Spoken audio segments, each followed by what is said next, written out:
Chicago, 1929. The Roaring Twenties were a facade for a city carved up by ambition and blood. Capone, the untouchable titan of the South Side, had declared war on anyone who stood in his path. For years, the North Side gang, led by Bugs Moran, had been Capone's fiercest rival, holding their ground against the tide of his ruthless expansion. Capone, consumed by insatiable greed, saw Moran's independence as a direct affront.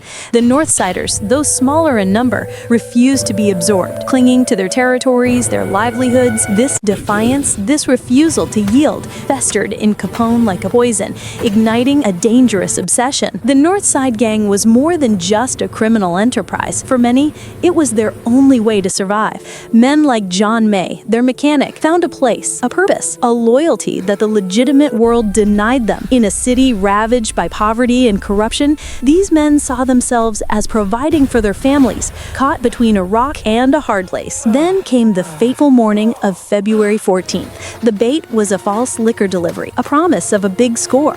It was a lure designed by Capone, an insidious trap to gather the Northsiders, to isolate them. The men, ever vigilant, sensed something amiss, but the promise of profit was too strong to ignore. One by one, they arrived at the SMC Cartage Co. garage on North Clark Street. Brothers, friends, associates, lured into a deadly embrace. They expected booze, they found their doom. Little did they know, this wasn't a business deal.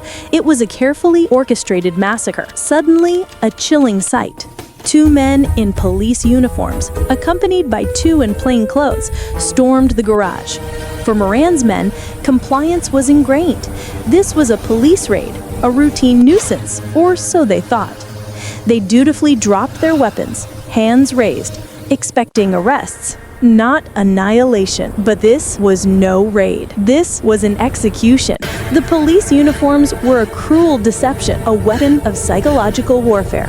As the submachine guns roared, the North Side gang, brothers, friends, were mown down in a hail of bullets, their loyalty repaid with unimaginable cruelty. In the bloody aftermath, only one man, Frank Gussenberg, clung to life, riddled with 14 bullets. Despite his agonizing wounds, his loyalty remained unbroken. When asked who shot him, his dying words were, "No one shot me." Even in death, the code of silence held firm, a testament to their hardened lives. Bugs Moran, having narrowly escaped the slaughter, was left with nothing but shattered remnants of his empire and a burning desire for revenge. The massacre served its purpose, to consolidate Capone's power, to send an unmistakable message. It was a stark example of how, in the brutal world of Prohibition, justice was often a bullet, and injustice meant utter obliteration. The St. Valentine's Day Massacre wasn't just a crime.